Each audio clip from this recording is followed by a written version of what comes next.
Hola, soy Alejandro Moreno y te doy la bienvenida a La Inicial Escarlata, el podcast asociado a mi web, alejandromorenosanchez.com, en el que hablaremos de novela negra y criminal, de cine y de series criminales, de música, de actualidad y de todo lo que quepa en el gran saco que es el género negro. Ahora pasa, toma asiento y relájate, que estamos a punto de empezar.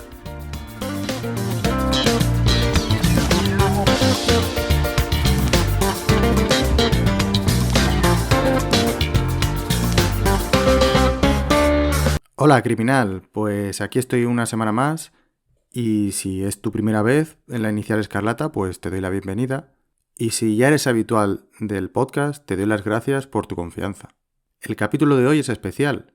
Bueno, realmente todos son especiales, pero hoy es un poco más especial porque he conseguido interrogar a uno de los grandes de la novela negra del panorama español, César Pérez Gellida. Si no sabes quién es, puede ser que sea porque has estado metido en un agujero en los últimos años. Pero César es uno de los escritores de novela negra más importantes del panorama español, con más de 10 novelas publicadas y un montón de seguidores por todo el estado. El capítulo de hoy estará dedicado en exclusiva a la entrevista con César Pérez Gellida, así que no habrá sección de Hablamos de libros, ni Expediente Independiente, ni Negra y Musical. Así que todavía tienes tiempo para tratar de averiguar cuál era la canción que nos presentó Izaskun Albéniz en el capítulo anterior. Y no me entretengo más y doy paso a la entrevista / interrogatorio a César Pérez Gellida, o como lo he denominado, César Pérez Gellida bajo seguimiento.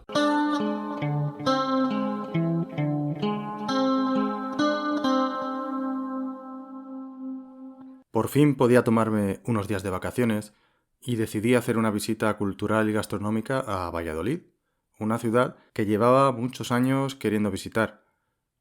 Tras dejar el coche en el parking del hotel, me di cuenta de que me había dejado en casa el cargador del móvil y si me quedaba sin batería me iba a ser imposible presumir de vacaciones en mis redes sociales. Por eso me acerqué a una gran superficie de tecnología para comprar un cargador nuevo y fue allí donde lo vi y me fijé en él. ¿Qué hacía un hombre calvo en la sección de secadores? Pero le reconocí. Era él, no había dudas. El gran criminal César Pérez Gellida. Lo vigilé durante unos minutos y comencé a seguirlo cuando salió del establecimiento con su nuevo secador debajo del brazo. Me planteé si debía avisar o no a las autoridades locales. A fin de cuentas, yo estaba de vacaciones. Pero tras unos minutos se sentó en un banco de un parque y decidí improvisar. Conecté la grabadora del móvil y me acerqué a él con la primera excusa que se me ocurrió. Vale, espero que esté grabando ya. Vale. Hostia, qué brazos que tiene. Parecía más tirillas. Hola, perdona. No quiero molestarte, pero te he reconocido y es que no he podido evitar acercarme. Soy un gran admirador de tu trabajo, aunque es verdad que los últimos no los conozco demasiado. ¿Te importa si nos hacemos una foto, Cifu? Venga, Cifu. Venga, vamos. Sí, y te canto una canción. Vale, guay. La verdad es que en la tele y en fotos no parece tan fuerte, ¿eh? No sé, se ve que la guitarra pesa la guitarra, ¿no? Será que no soy Cifuentes, yo creo que te has confundido, chaval. ¿Qué dices? Sí, lo que oyes. No, yo me dedico a porrear teclados, no a tocar guitarras y a cantar. Anda, ostras, perdona. Has metido la pata, chaval. ¿Y quién eres? Yo soy César Pérez Gellida, soy un escritor de novela negra. Sé además muchas formas de hacer desaparecer un cadáver. Muchas. Hostia, es verdad, César, verdad, el autor criminal, joder, hay que joderse.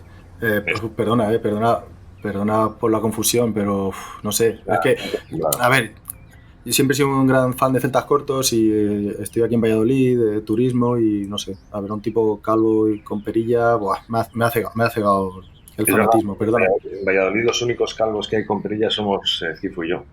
No vas a encontrar. Sí. Sí.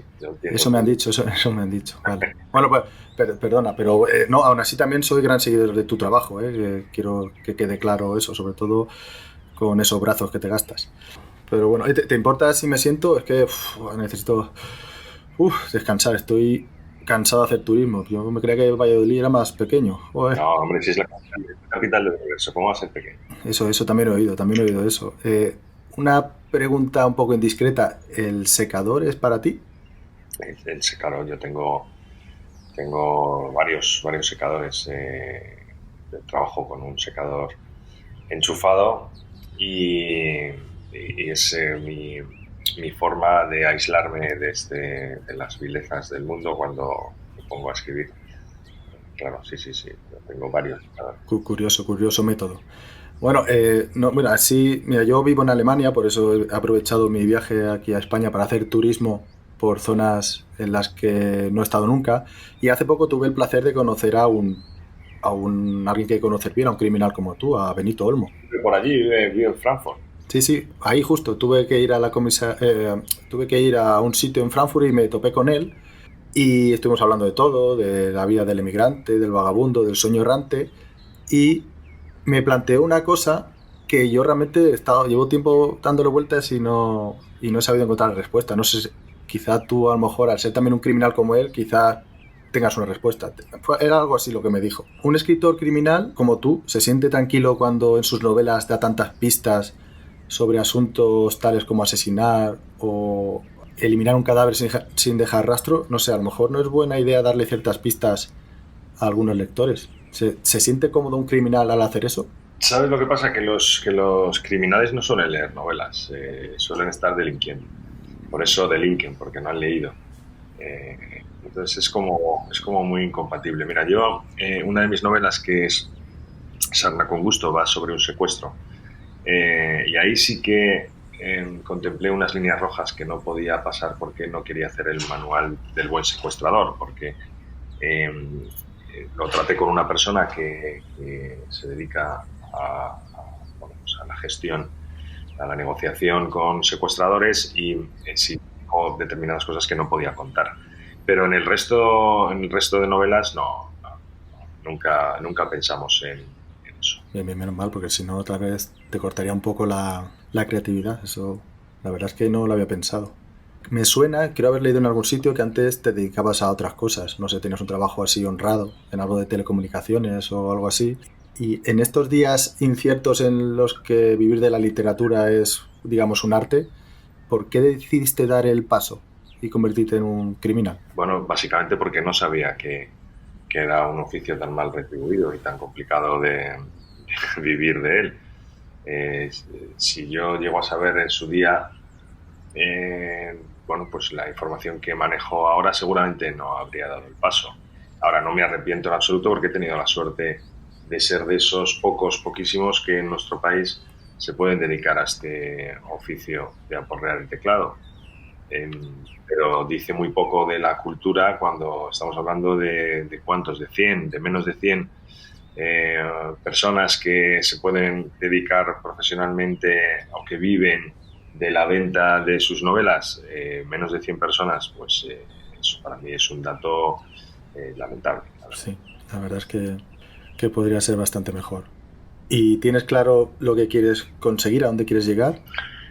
No, o sea, realmente uno no se plantea cuando está escribiendo la novela en la que está metido es lo único que importa. O sea, y lo que quieres es que esa novela llegue a muchos lectores, por supuesto, y que tenga mucho éxito.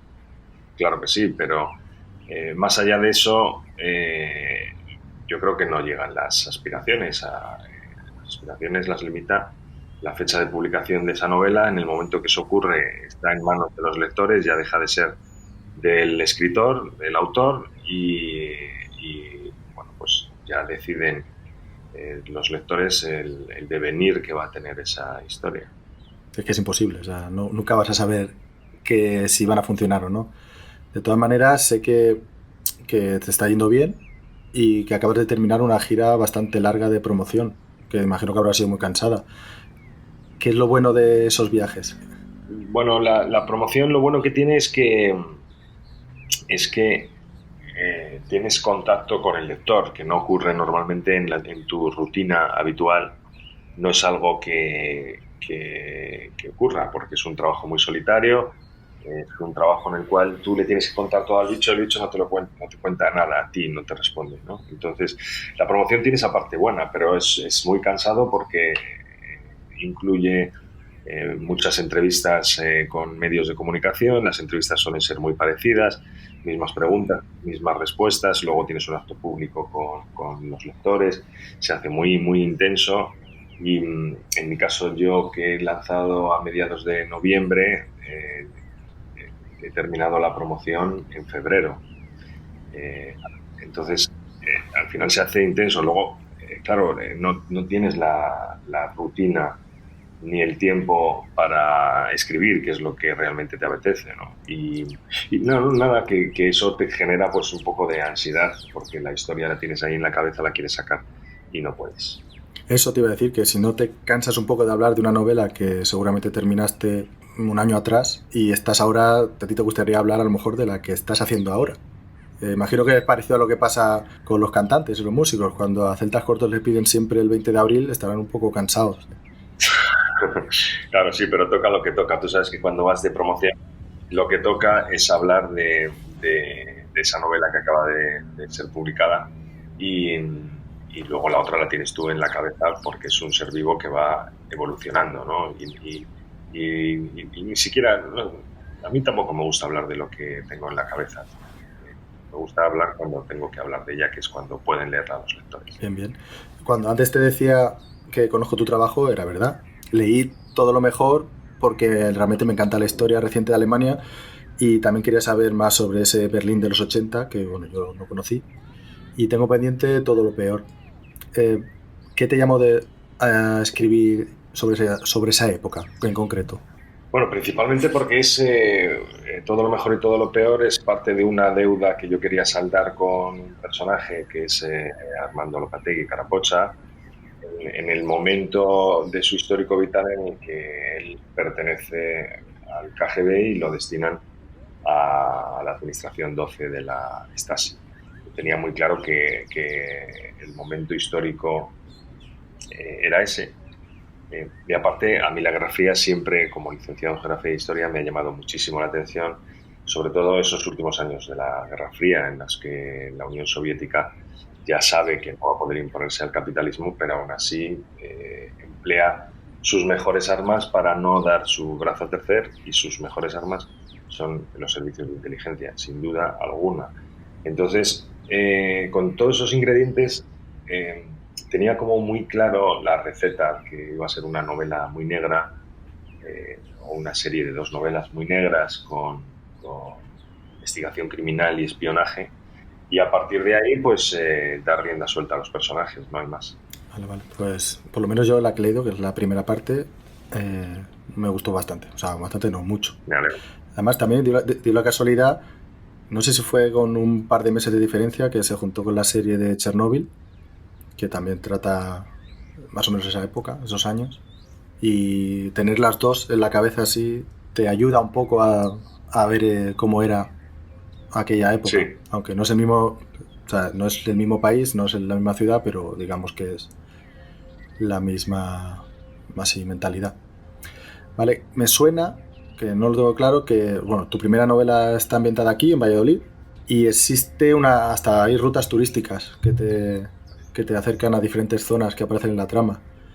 ¿Tenías claro desde el principio que querías ambientarla aquí o fue más por cercanía? Bueno, fue por comodidad, clarísimamente. Yo tenía una historia en la cabeza y para mí la atmósfera siempre ha sido, o el escenario, siempre ha sido un personaje más. Le he dado siempre mucha, mucha importancia. Y no hay sitio que conozca mejor en el planeta que Valladolid. Y yo cuando estaba escribiendo Memento Mori no tenía la pretensión de que fuera una novela que viera la luz en algún momento, era simplemente porque me apetecía a mí dejar en papel una historia que estaba intoxicando la cabeza. Pero claro, Valladolid es ese sitio que yo reconozco y conozco perfectamente, donde me siento cómodo y ese es el motivo por el cual tiene tanta importancia en mis novelas. Si no estaba ya situada la capital del universo, ya la has situado un poco más en el mapa. Porque gracias a ti seguramente mucha gente y entre los que me incluyo, tienen más ganas de ir a Valladolid. No solo por celtas cortos.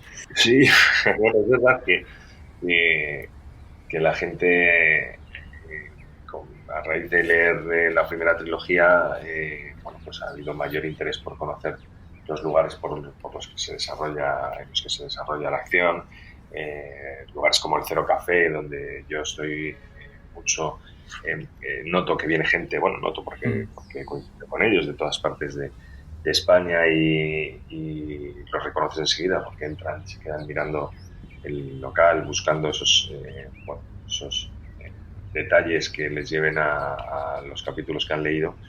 Y para mí, pues es un orgullo, claro que sí. Sí, tiene que ser un orgullo para alguien de allí.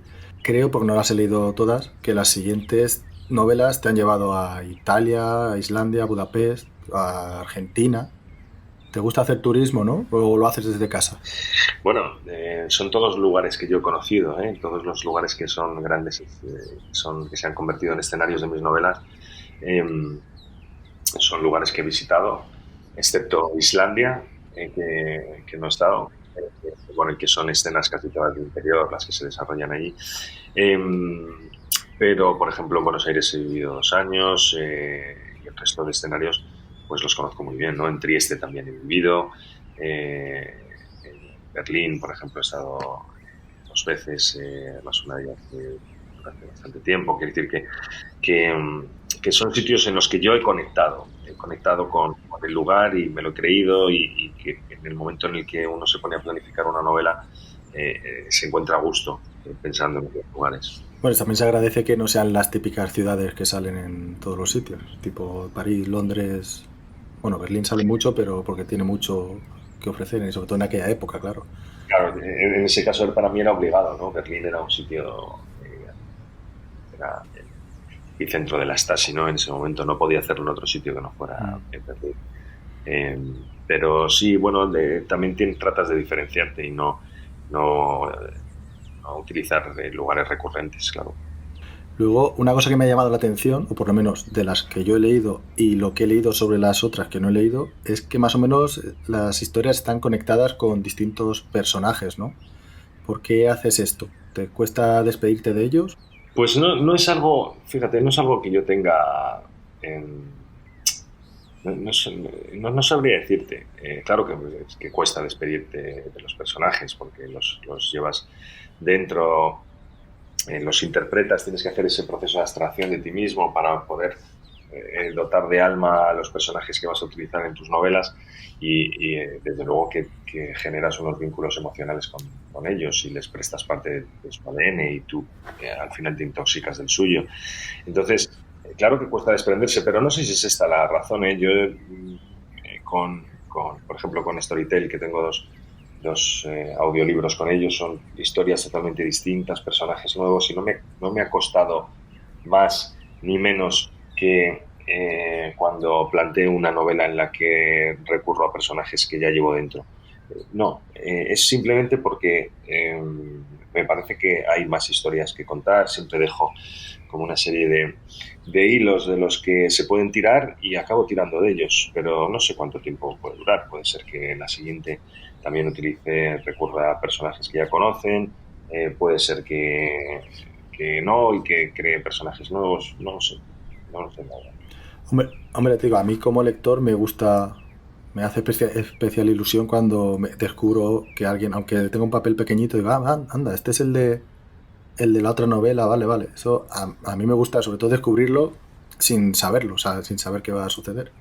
Sí, y muchos lectores me dicen esto, que les encanta, claro, les encanta reencontrarse, ¿no? Con personajes que ya conocen y que tienen en su cabeza. Y cuántos en los últimos 2 años, en estas presentaciones de todo lo mejor y todo lo peor, me han preguntado que cuándo vuelve Sancho, ¿no? Es una pregunta que yo puedo entender perfectamente. Claro, eso es así. Al final los lectores también generan vínculos emocionales con los personajes. Quieren saber de ellos, quieren volver a reencontrarse con ellos. Y a todo esto, bueno, has publicado dos trilogías, dos bilogías, por así decirlo, más lo de Storytel que has dicho, y ¿Tienes pensado publicar una monología? Tecnología. No lo sé, no lo sé. La que se publica este año, que te voy a hablar muy poco de ella, todavía no he decidido. Bueno, no va a ser biología ni trilogía, pero puede ser una serie, puede ser lo que yo quiera que sea, pero todavía no he decidido qué quiero que sea. Bueno, ya te he dicho antes que me encontré con Benito Olmo y me comentó que los títulos de sus dos últimas novelas, La estrategia del girasol y La maniobra de la tortuga, fueron cosa tuya. Y además, tus novelas también tienen títulos así sugerentes. Cuando escribes un libro, ¿sabes ya el título que vas a tener o lo pones a posteriori? Se han dado casos en ambos sentidos. Benito Olmo es muy buen escritor, pero es muy malo poniendo títulos. Entonces, cuando yo he leído esas novelas antes de ser publicadas, eh, prohibido publicarlas con esos títulos maléficos que salen de su cerebro. Y bueno, pues le he propuesto yo otros que me han encajado más, ¿no? En mi caso, el título es muy importante, sobre todo que no sea un lastre, ¿vale? Tratas de que tenga que ver con el contenido, pero sobre todo que no sea un lastre, que no sea una barrera que al lector le impida al final alargar la mano y sacarlo de su encierro en las lineales del punto de venta. Esa es la cuestión. Dicen que el título es lo primero, el título junto con la portada es lo que atrae al lector y luego ya se le da la vuelta y se lee la sinopsis y todo eso, pero vamos, con un título llamativo se te queda, de hecho a mí me pasa un montón. Títulos se te Sí, quedan. sí. Y sobre todo, para mí, como te decía, lo importante es que no genere una barrera entre el lector y la novela. Eso es lo principal. Pues sí, es muy importante. Bueno, yo en tus libros sé que la documentación es súper importante, tanto a nivel forense o criminalístico como histórico. ¿Te Sí, gusta esa fase de la escritura? claro, yo soy licenciado en Geografía e Historia, con lo cual esto de buscar información, documentarme, eh, claro que sí me gusta, me divierte, porque además te da pie a hacer crecer la historia. En la medida en la que te vas documentando, vas encontrando como razones para hacer crecer la historia. Hilos en los que tirar y decir, pues por aquí a lo mejor puedo meter una trama o algo. Sí, eso ocurre, eso es muy frecuente, que estás documentándote sobre un asunto y de repente cuentas otro que te hace tejer con más profundidad la trama que tú tenías en la cabeza, ¿no? Y luego, aparte que la documentación no es un trabajo que haga previo a lanzarme a escribir.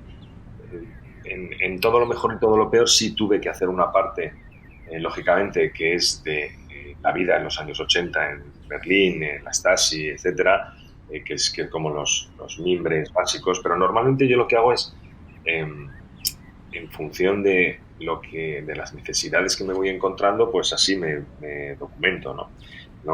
No hago esta parte previa porque como tampoco sé muy bien por dónde va a ir la historia, porque la historia la van creando los personajes, eh, es como un trabajo adelantado que puede que no vayan por allí, que no transcurra la trama por allí por donde me he documentado.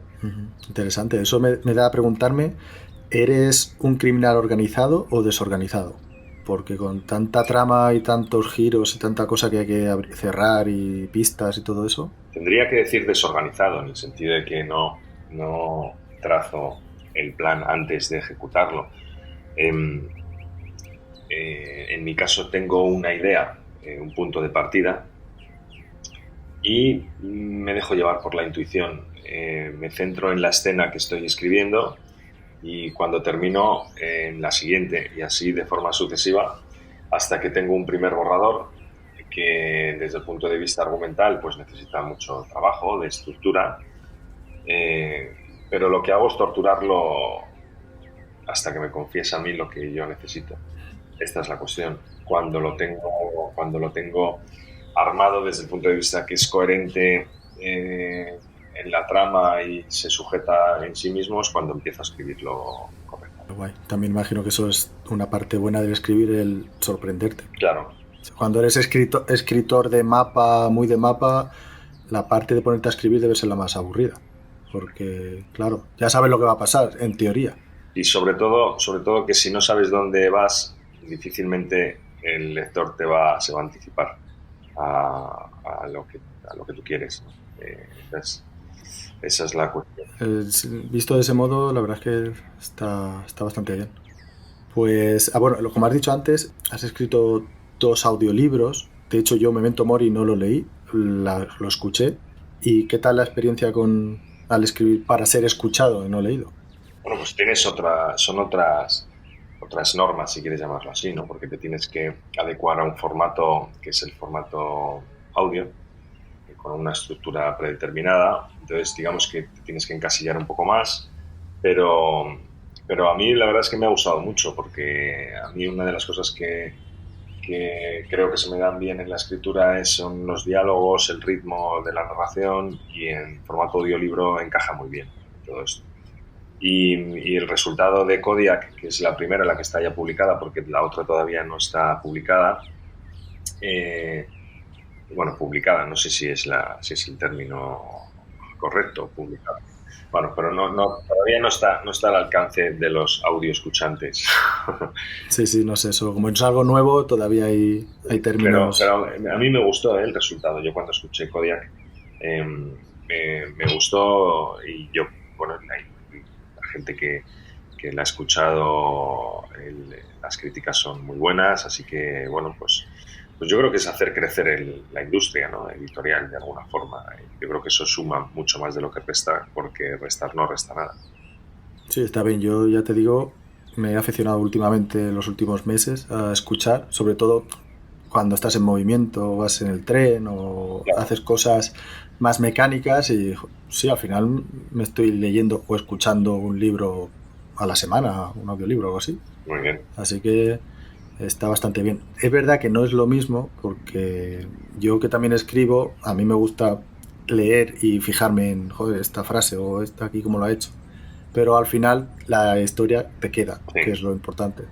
Así que sé que tienes una legión de fans, los llamados heyidistas. ¿Sabes cómo surgió? Yo si fuera tú estaría un poco abrumado o acojonado entre tanta gente peligrosa suelta. No, son gente estupenda.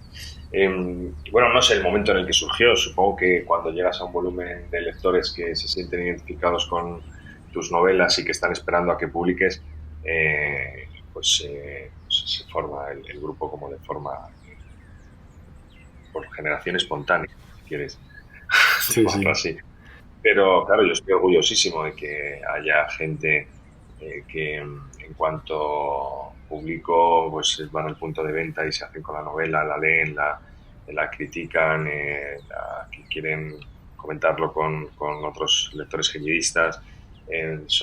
Además, son los que llevan la palabra, ¿no? Y los que más hacen fuerza por hacer crecer el nombre de César Pérez Gellida, son los Ujú. lectores. Así que encantado, con una deuda gigante que tengo hacia ellos, claro. Sí, además, creo, yo no conozco así a muchos escritores que tengan una legión de fans que haga tanto ruido en redes sociales y eso, o sea que eso ayuda muchísimo. Sí, la verdad. Oye, a ti que se te da bien poner nombres, a ver si me puedes hacer un favor.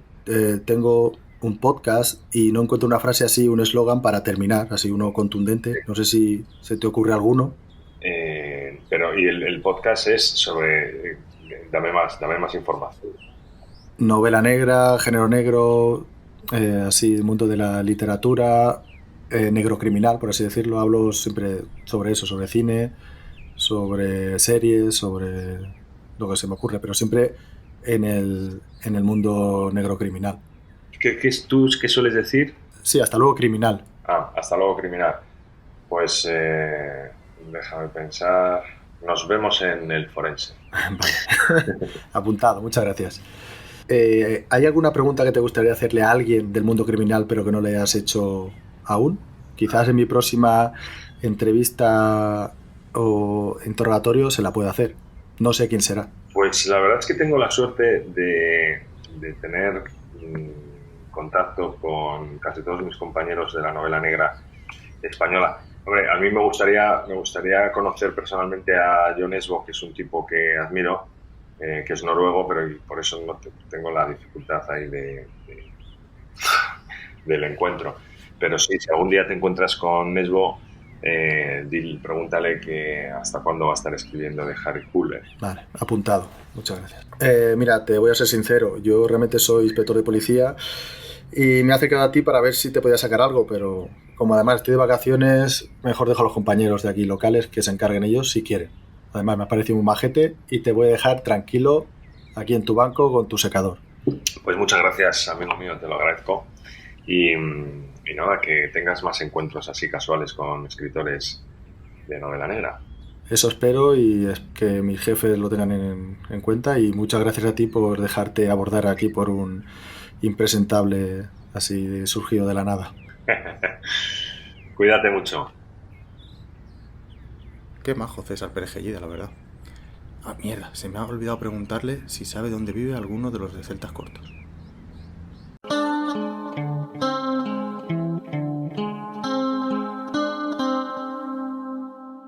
Y aquí termina el operativo de seguimiento a César Perejellida, o como nos guste denominarlo. Quiero darle las gracias a César por su disponibilidad y por haberse animado a participar en esta entrevista. Si no lo has leído, no sé a qué estás esperando. Y nada más por hoy. Gracias por haber escuchado este capítulo y recuerda que me puedes dejar tus comentarios en cualquiera de las plataformas en la que lo estés escuchando, también en el blog o enviarme un mail a alex@alejandromorenosánchez.com, como más te guste. Y como has escuchado, le he pedido a César que me dijera una frase con la que pueda terminar los capítulos. Y la frase de César ha sido: nos vemos en el forense. Pero la verdad es que, no sé, no me convence mucho, pero hay que comprenderlo, se le ha ocurrido en un par de segundos. Sin embargo, sí que me ha dado una idea con otra cosa que nos ha contado. Recordemos qué nos ha dicho. ¿Sabes lo que pasa? Que los criminales no suelen leer novelas, suelen estar delinquiendo. Por eso delinquen, porque no han leído. Esta frase de César me ha dado la idea perfecta para despedirme en cada capítulo. Así que cuídate mucho, nos vemos en el próximo capítulo y hasta entonces, lee, no seas criminal. Hasta luego.